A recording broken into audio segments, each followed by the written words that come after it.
मधुपुर गांव में कैलाश नाम का एक गरीब किसान था, जो कि समय के साथ ना देने की वजह से उसकी फसल हमेशा बर्बाद हो जाती थी। वो परेशान होकर अपने घर लौट रहा था। तभी एक बूढ़ी औरत उसे देखकर जोर-जोर से हंसने लगती है।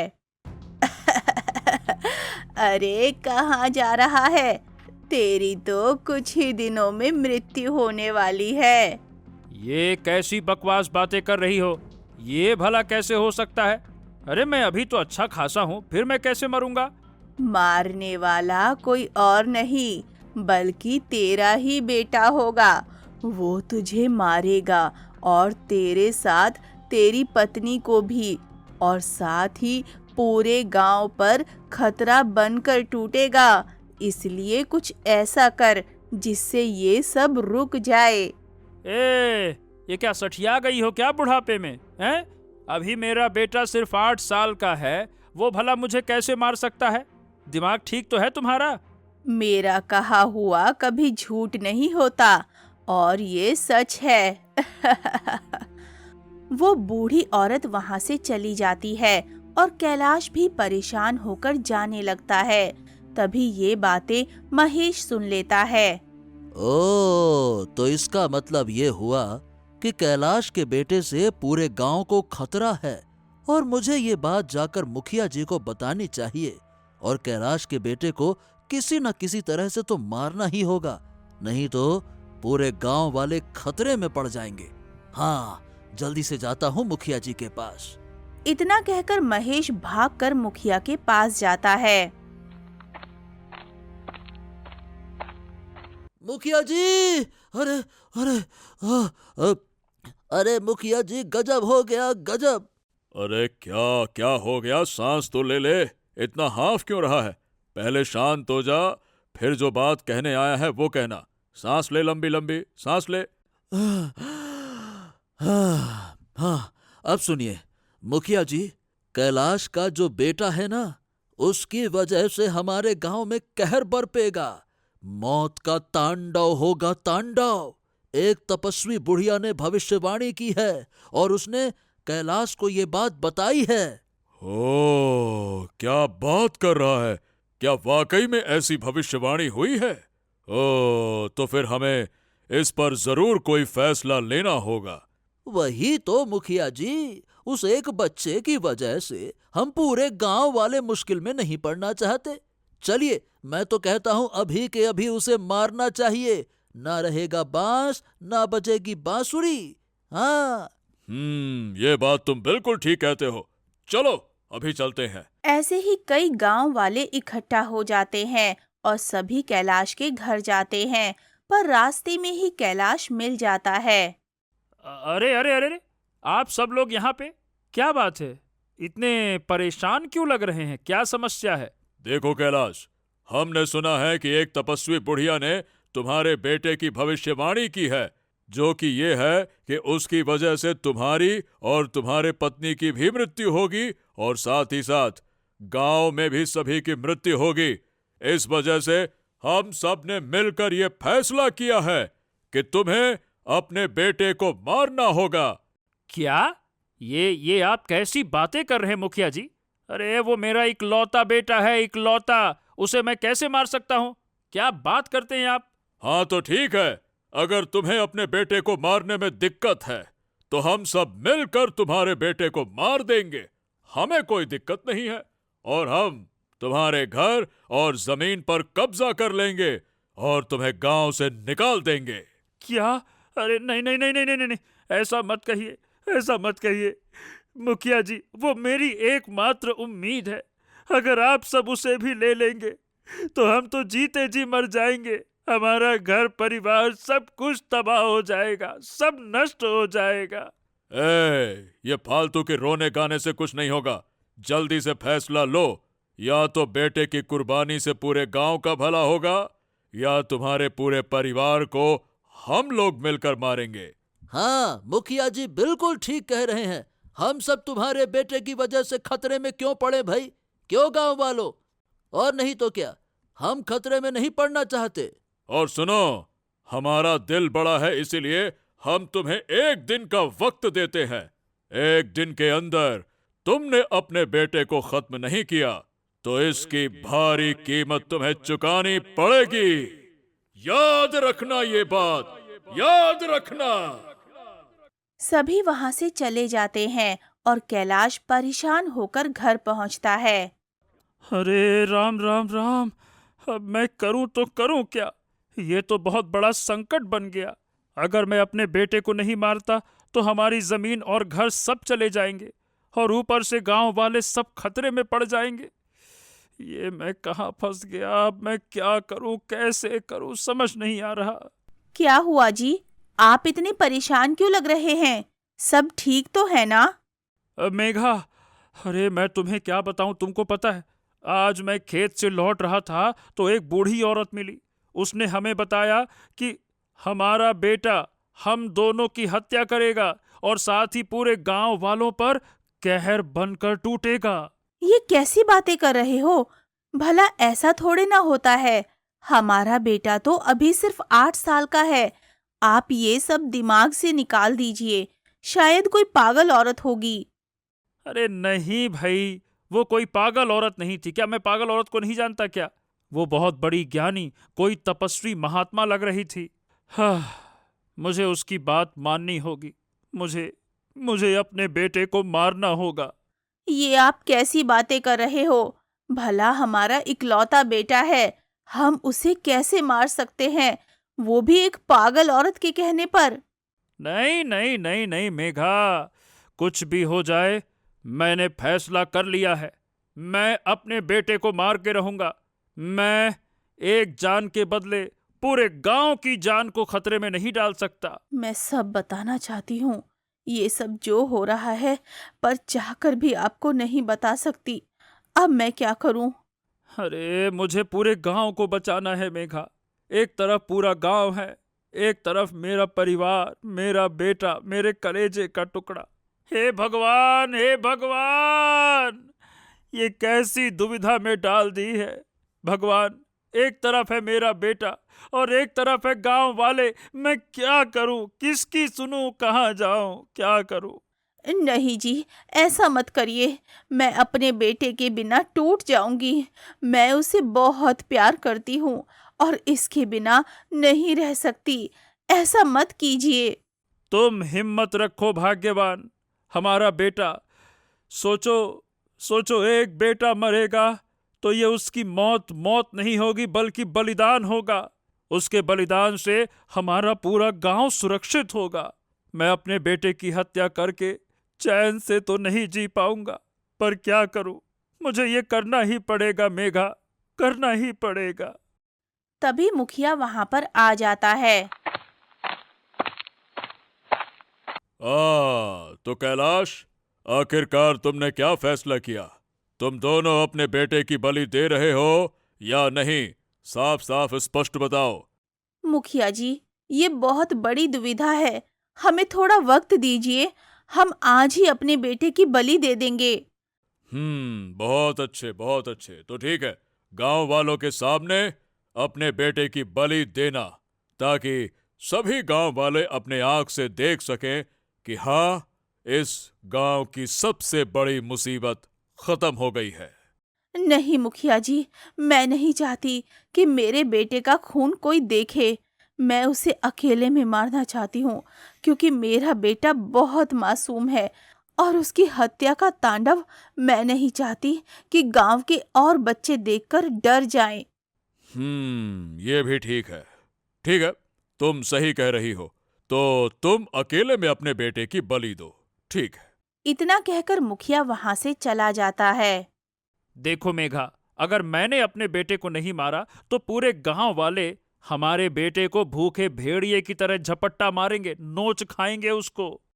ठीक है, बस मेरी एक बात मान लीजिए। हो, समझ क्यों नहीं रही हो? ठीक है, क्या बात है, बोलो, जल्दी बोलो। मैं तुम्हारी सारी बात मान लूंगा, लेकिन बस ये मत कहना कि बेटे को छोड़ना है। अब बोलो। तुम अपने बेटे को मारते वक्त अपनी आंखों पर पट्टी बांध लेना। अगर तुम उसकी हत्या होते हुए देखोगे तो पूरी जिंदगी खुद को दोषी मानते रहोगे। हाँ हाँ हाँ, ये तुम सही कहती हो। ठीक, मैं ऐसा ही करूँगा। मैं आँखों पर पट्टी बांध लूँगा। ठीक है।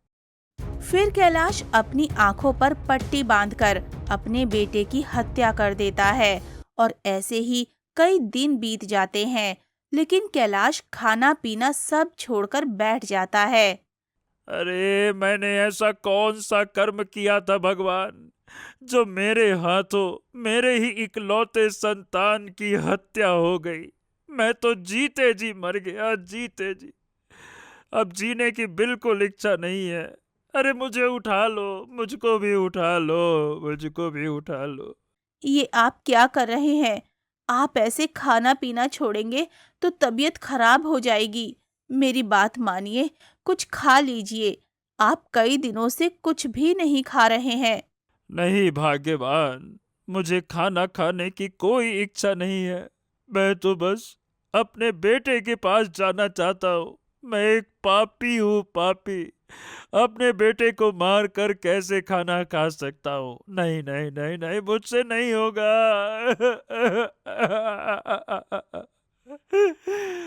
कैलाश फूट फूट कर रोता है। तभी मुखिया और कुछ गांव वाले आ जाते हैं। अरे बस बस बस बस कैलाश, शांत हो जाओ, शांत हो जाओ।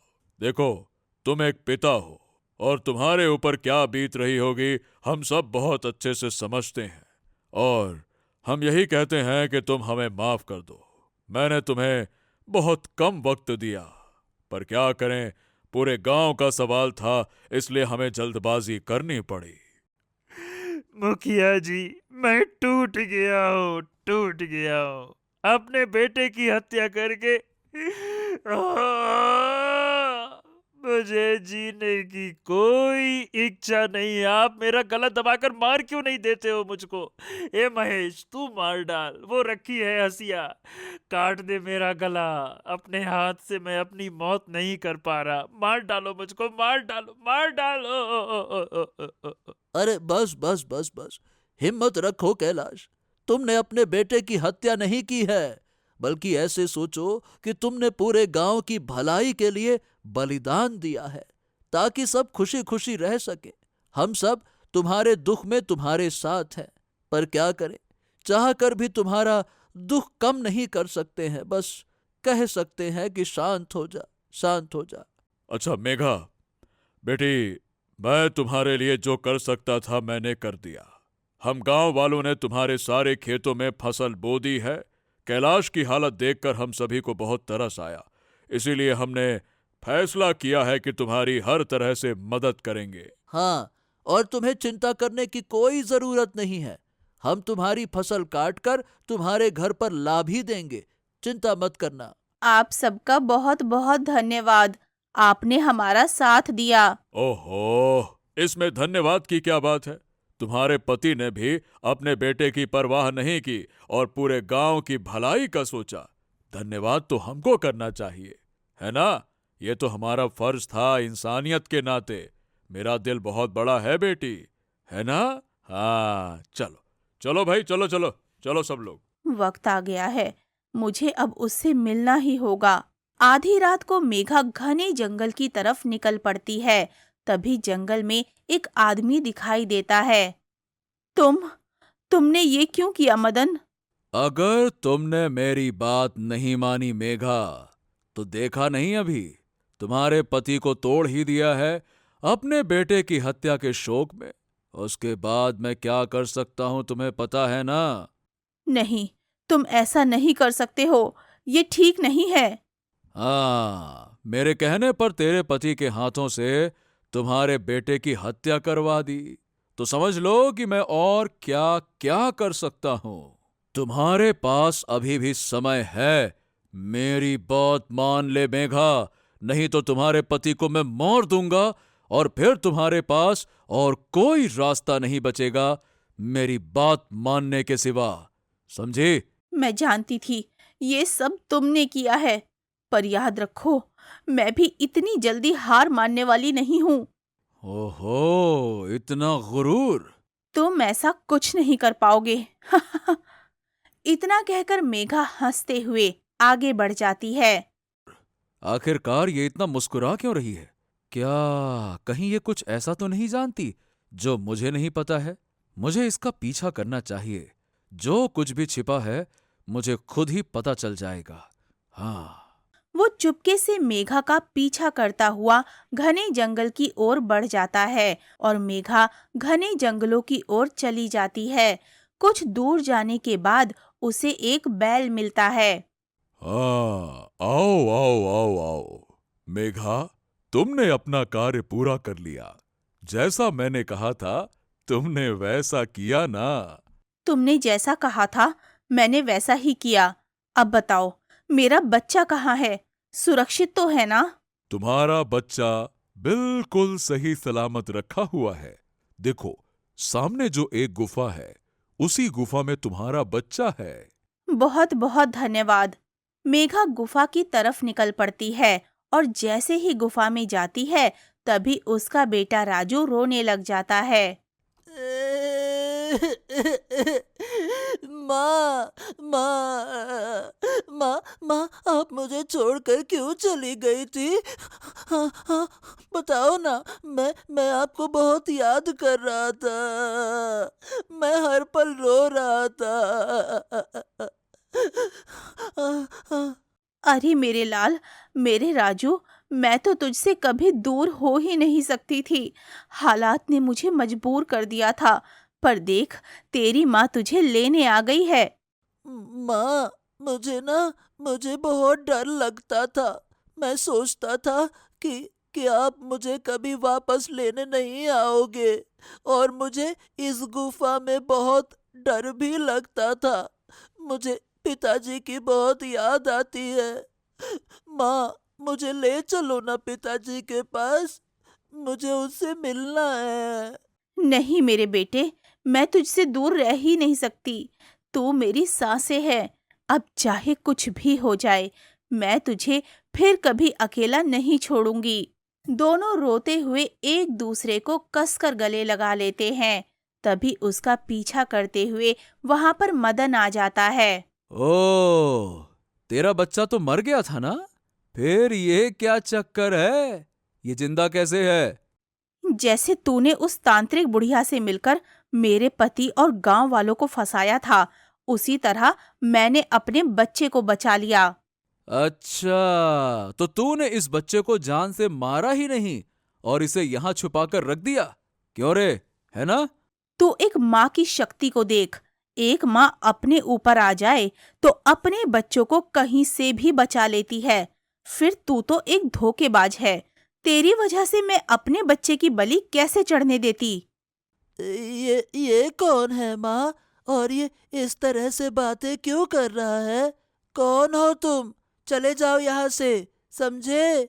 कुछ नहीं बेटा, बस ये एक गंदे किस्म का आदमी है जिसके बारे में ना ही जानो तो ही बेहतर रहेगा। मैं तेरी अकल अब ठिकाने लगाता हूं। मैं जाकर गांव वालों को तुम्हारी सारी सच्चाई बता दूंगा, जिससे कि वो खुद ही तुम्हें, तुम्हारे बेटे और तुम्हारे पति को मार देंगे। अब तू देख मैं क्या करता हूं। बड़ी आई चालबाज। तू ऐसा कभी नहीं कर पाएगा। मैं ऐसा ही करूंगा। तू मुझे कभी नहीं रोक पाएगी। अब देख तेरा असली चेहरा कैसे सबके सामने आता है। रुक जा तू अब है। इतना कहकर मदन वहां से भागकर गांव की तरफ चला जाता है। माँ, वो तो गांव की तरफ जा रहा है। अब क्या होगा हमारे साथ? कहीं सच में गांव वाले मुझे मार तो नहीं देंगे ना माँ? नहीं माँ, मैं अभी नहीं मरना चाहता। मैं आपके साथ और पिताजी के साथ रहना चाहता हूँ। आपके साथ खेलना चाहता हूँ। नहीं मरना मुझे माँ, नहीं मरना।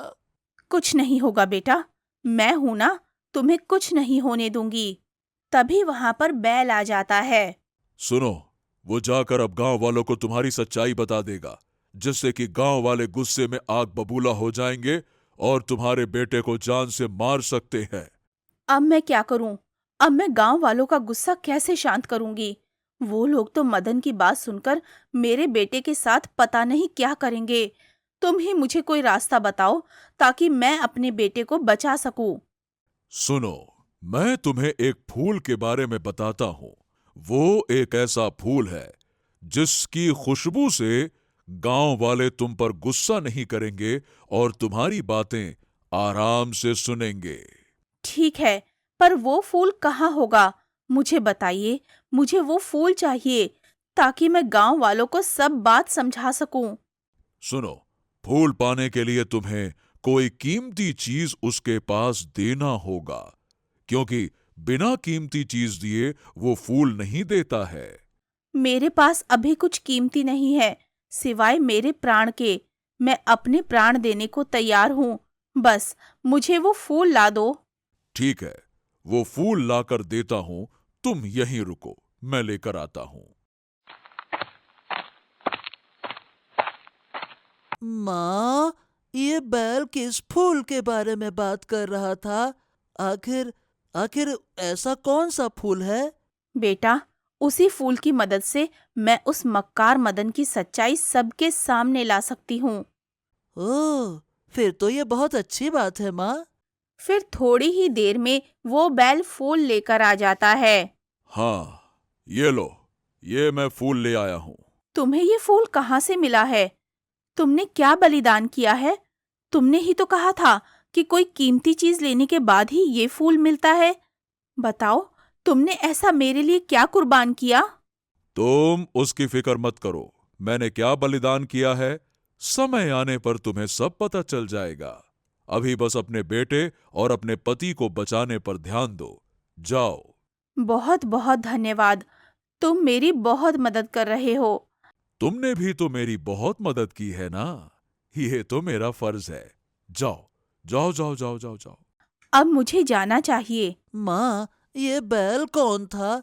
इसने मेरी जान बचाई और इतने दिनों तक मेरी देखभाल भी की, पर मुझे इनके बारे में कुछ भी नहीं पता। ये कौन है? ये बोलते क्यों हैं हमारी तरह? मैंने और जानवरों को तो नहीं देखा बोलते हुए। बेटा, ये तुम नहीं समझोगे। जब तुम बड़े हो जाओगे तब इसके बारे में सब समझ जाओगे। अब चलो, हमें गांव जाना होगा। वहीं दूसरी तरफ मदन गांव पहुंच जाता है। अरे सुनो सुनो सुनो, सभी गांव वालों सुनो, ध्यान से सुनो।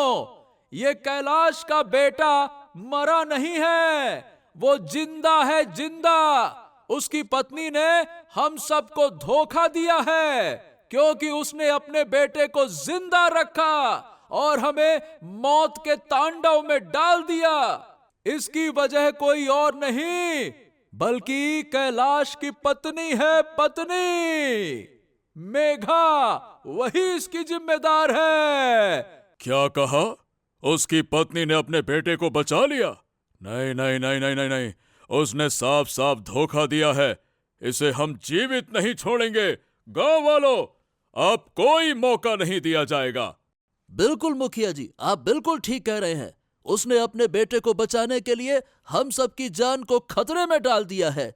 उसे इसकी सजा तो मिलनी ही चाहिए। हाँ, बिल्कुल सही। और ऐसी औरत की वजह से हमारे गांव के कितने आदमी मारे जाएंगे, बताओ भला। तभी ये बात कैलाश सुनकर घर से बाहर आता है। अरे अरे अरे, ये तुम लोग क्या कह रहे हो? अरे मैंने तो अपने बेटे को अपने इन्हीं हाथों से मारा था, फिर वो कैसे जीवित हो सकता है? अरे कैसे क्या, सीधी सी बात है कि तुम्हारी पत्नी ने तुमको भी धोखा दिया है। वो अपने बेटे को एक गुफा में छुपा कर रखी थी। मैं अभी उसे देख कर आया हूं, दोनों लिपट लिपट कर रो रहे थे। बस, बहुत हो गया। कैलाश, अब इसकी सजा हम देंगे।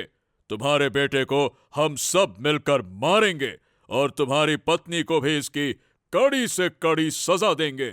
उसने हमें नहीं बल्कि पूरे गांव को धोखा दिया है। ठीक है साथियों, तो हम सब उसे देखते ही खत्म कर देंगे, वरना पता नहीं हमारे गांव में और कितनों की मौतें होंगी। चलो।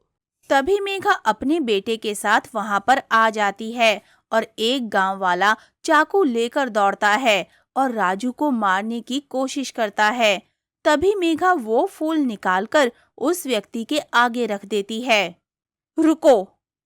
गांव वाले फूल की खुशबू से शांत हो जाते हैं और वहीं रुक जाते हैं। हाँ, ये तुमने क्या किया? हमारे गांव वालों पर तुमने काला जादू किया है क्या? मुखिया जी, शांत हो जाइए। हमने कोई काला जादू नहीं किया। ये इस फूल की खासियत है कि ये गुस्से वाले आदमी को शांत कर देता है। मैं आप सबको एक बात बताना चाहती हूँ। बस अब मैं तुम लोगों की कोई बात नहीं सुनने वाला हूँ। मैं समझ गया हूँ कि तुमने क्यों कहा था कि अपनी संतान की बलि अकेले में देना चाहती हो, ताकि अपने बच्चों को बचा सको, है ना? और हम सबको बेवकूफ बना सको। है ना? नहीं मुखिया जी, ये सच नहीं है। जो मैं कह रही हूँ वो सच है, झूठ नहीं है। भाग्यवान, मुझे समझ में नहीं आया कि तुमने आखिरकार हमारे बेटे को बचाया कैसे। मैंने तो उसे अपने हाथों से मारा था, फिर ये कैसे हुआ? जी, मैंने आपकी आंखों पर जो पट्टी बांधी थी, उसे बांधते ही मैंने राजू को वहां से हटा दिया था और वहां एक केले का थंब रख दिया था, ताकि आप जोर से काटो और आवाज आए तो आपको लगे कि आपका बेटा इस दुनिया में नहीं है। और आप उसी वक्त बेहोश भी हो गए थे, तो आपको कुछ भी पता नहीं चला था। ओ, तो फिर राजू कैसे और कहाँ था इतने दिनों तक? मेरी एक बचपन की अच्छी दोस्त है जिसने मेरी मदद की और मेरे बच्चे को सही सलामत अपने पास रखा। मेघा, तुमने हम सबको धोखा क्यों दिया? हमारी जान खतरे में क्यों डाली? हैं? नहीं नहीं नहीं नहीं नहीं, कोई भी मेरे बच्चे को मत छूना। मैं बिना अपने बच्चे के नहीं रह सकता। बस बहुत हो गया। अरे, मैं कहता हूं इसे मारना होगा, वरना कीमत पूरे गांव के लोगों को चुकानी पड़ेगी। चुप हो जाओ मदन, तुम्हारी वजह से ही ये सब हो रहा है। क्या बात कर रही हो बेटा? इसकी वजह से? ये क्या कह रही हो तुम? मुखिया जी, वो भविष्यवाणी झूठी है। उस बूढ़ी औरत ने मेरे पति से झूठी बातें कही थीं। ये कैसे हो सकता है? वो कभी झूठी भविष्यवाणी नहीं करती है। उस बूढ़ी औरत को ढेर सारा धन चाहिए था। वो तंत्र विद्या करते हुए भी झोपड़ी में रह रही थी और ढेर सारा धन ले लिया था। इसलिए उसने झूठी भविष्यवाणी की, इस मदन की वजह से। अब मैं ऐसा क्यों करूंगा? ये साफ साफ झूठ है, झूठ बोल रही है। झूठ मैं नहीं बोल रही हूँ, तुम बोल रहे हो। ये कई सालों से मेरे पीछे हाथ धोकर पड़ा है। इसने मुझे कहा कि मैं इससे शादी कर लूं, नहीं तो ये मेरे बेटे को जान से मार देगा।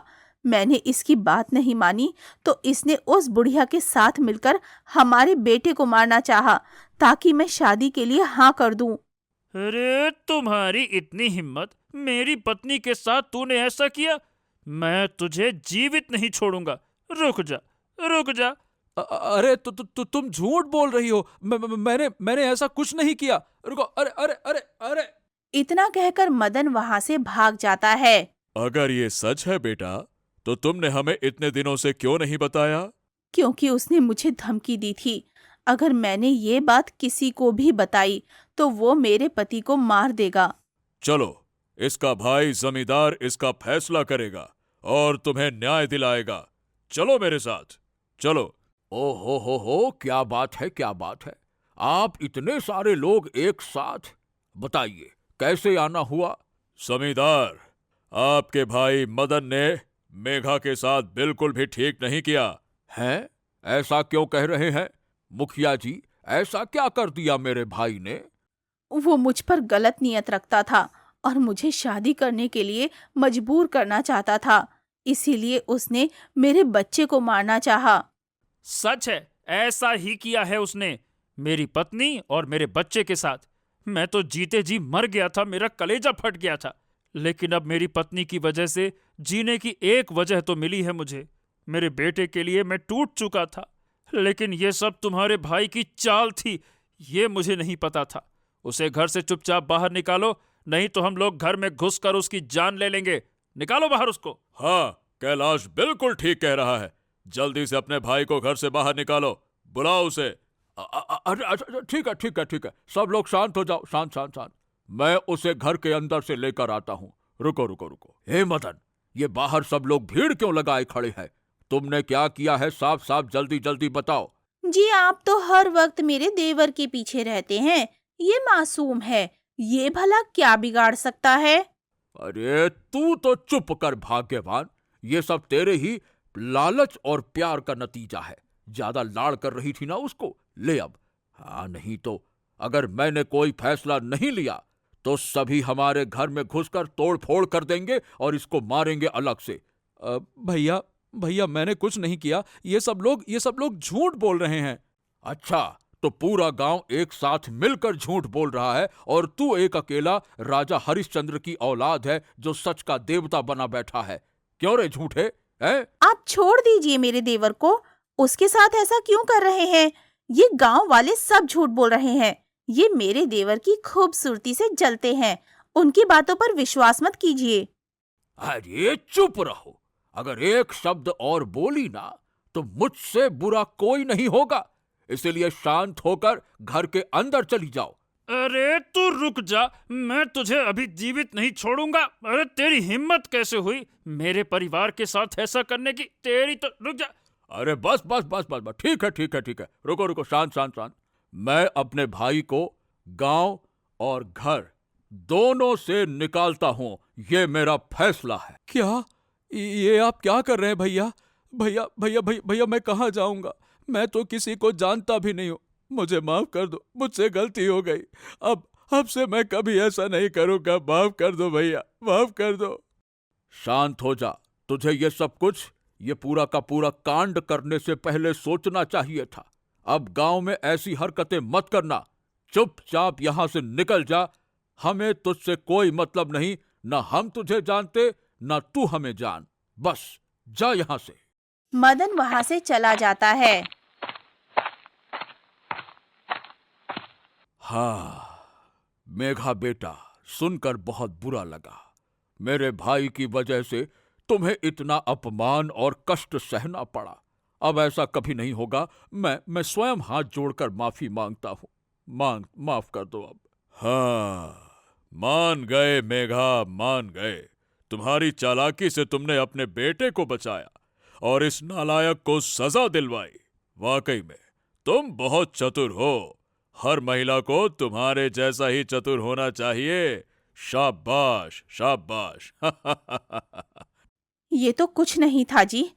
ये तो बस हमारे प्यार का कमाल है। माँ, पिताजी, आप लोग कहाँ गए थे? मैं कब से आपका इंतजार कर रहा था।